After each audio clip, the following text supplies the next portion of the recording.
Good morning, fishing guys and gals. This is Mr. Bass, and I hope you're doing well. I hope you're having a great time fishing. I want to talk today about something that none of us ever really talk about, very rarely. It's a safety issue. And the safety issue I'm talking about is protecting yourself from the sun. Now, this is not nearly as fun as fishing is, but it's way more serious when you realize, especially if you're like me, which I assume you are if you're watching this channel, you're addicted to fishing. You're going to get out there as often and as long as you can. A half hour of fishing ain't where it's at, right? It's an all-day deal, multiple days, as many days of the week as you can get. And what that means is you're going to be in the sun a lot. And because you're in the sun a lot, you've got to protect yourself from the sun. Skin cancer is a real deal. So I want to show you some of the things that I've used over the years that you need to really think about. Now, a lot of guys, and usually this is not an insult, but the younger you are, the less you think about this. And as you get older, it starts to dawn on you, I ought to do this, I ought to think about this. So there's cheap ways to go about this. There's expensive ways to go about this.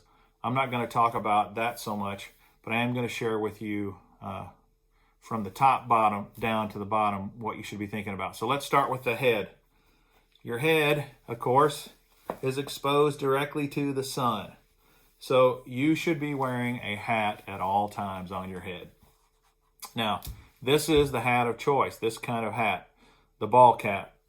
But the reality is the ball cap is probably the worst kind of hat other than the visor. The visor is the worst because it leaves your scalp completely exposed to the sun.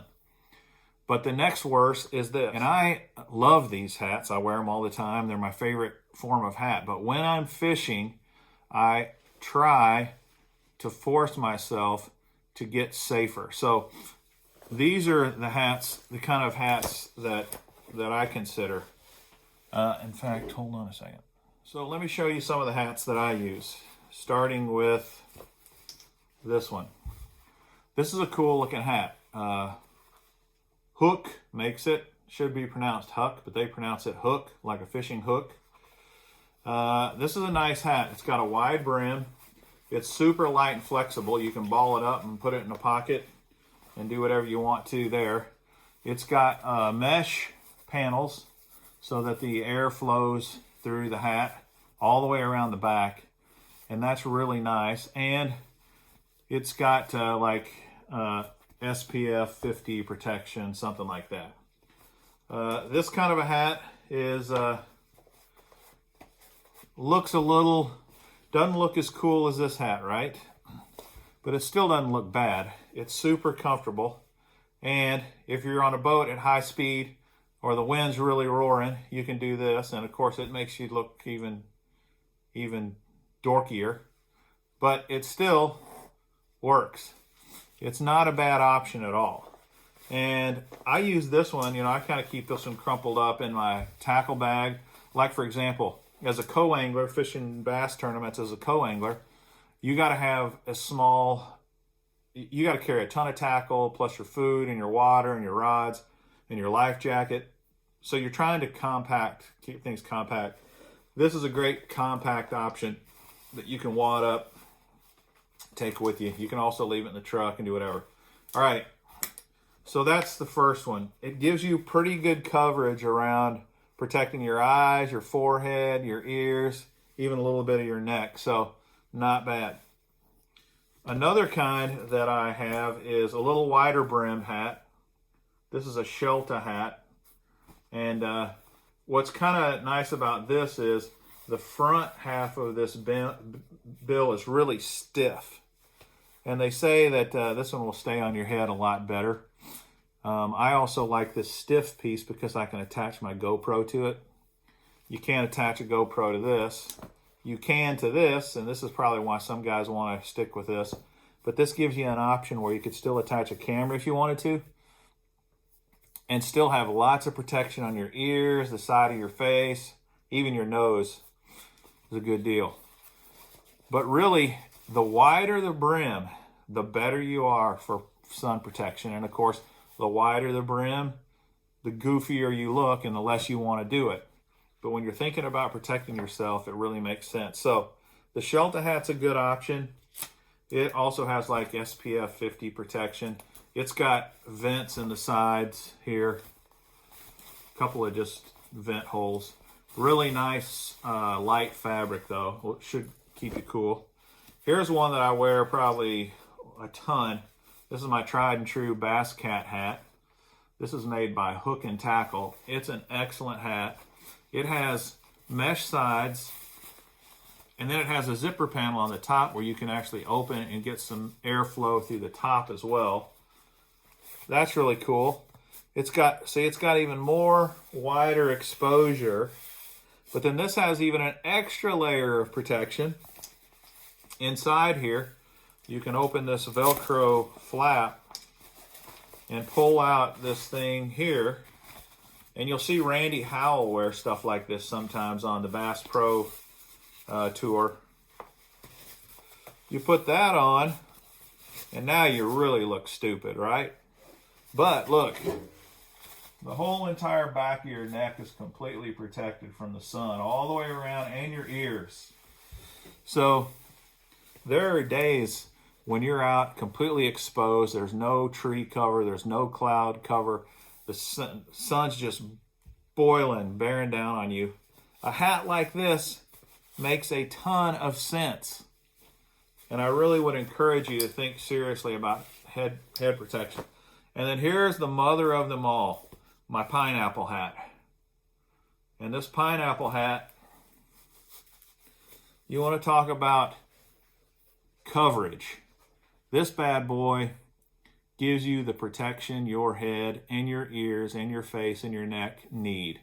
And you'll notice that guys like, say, landscapers, people who are out mowing grass and weed eating and working in gardens and stuff all day, you'll see them wearing these kind of hats a lot. Why?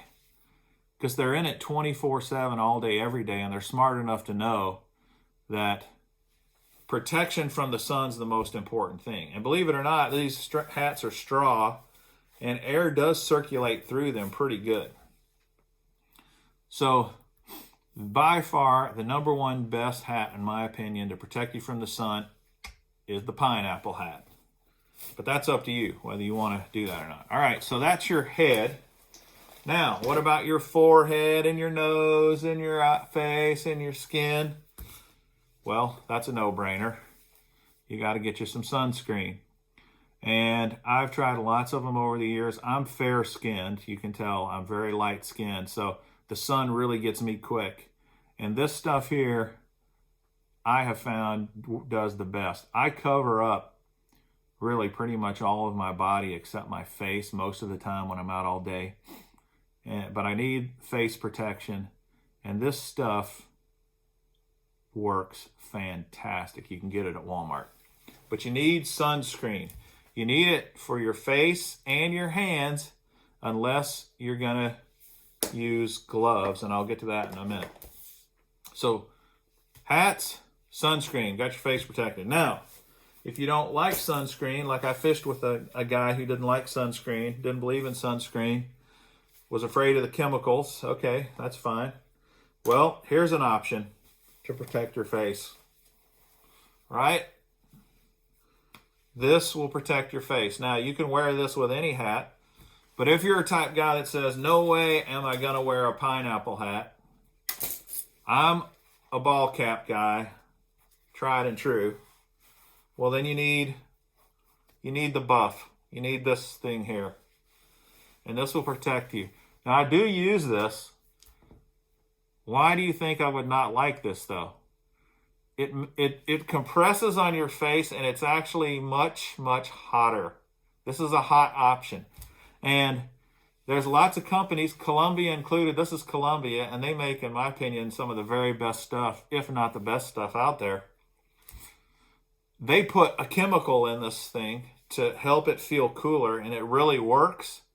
But it's still skin all over your ears. I mean, it's still fabric all over your ears, your face, your neck, and to me, it's restrictive. It's hot. Here's another good thing about a buff, a gator, whatever you want to call it, is you can do a lot of different things with these. You can twist them up and put them on your head.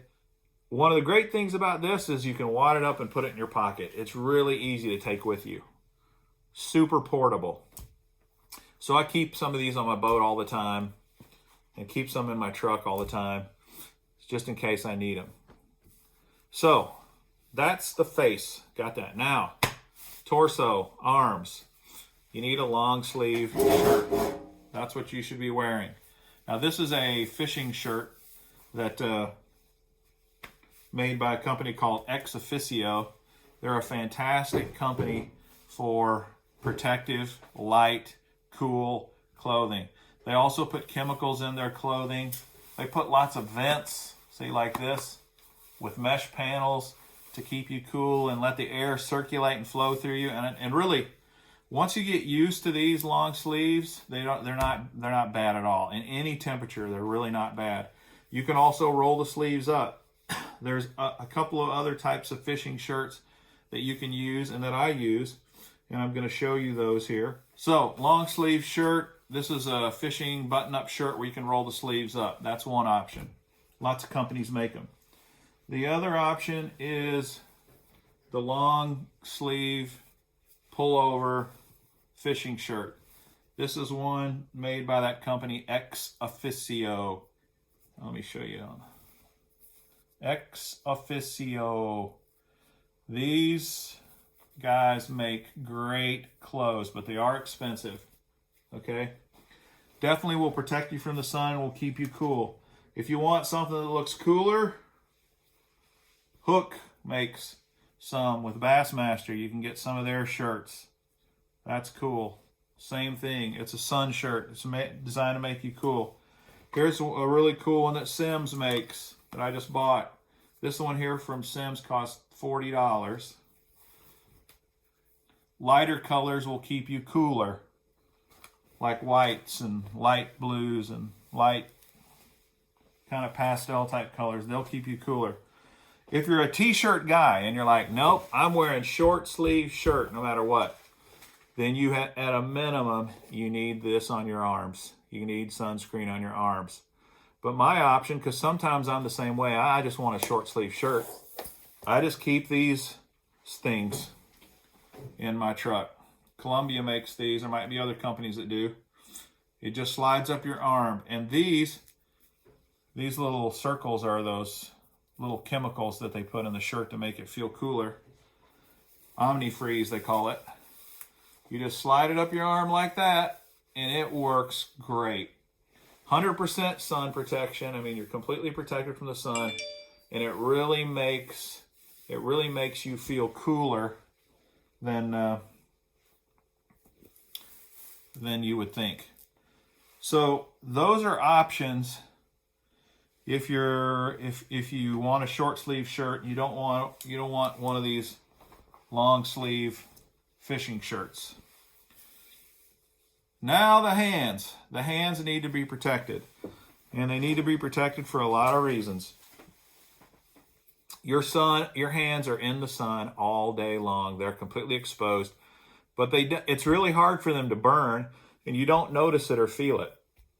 But a lot of people get skin cancer in their hands, and so you just need to get in the habit of wearing some gloves.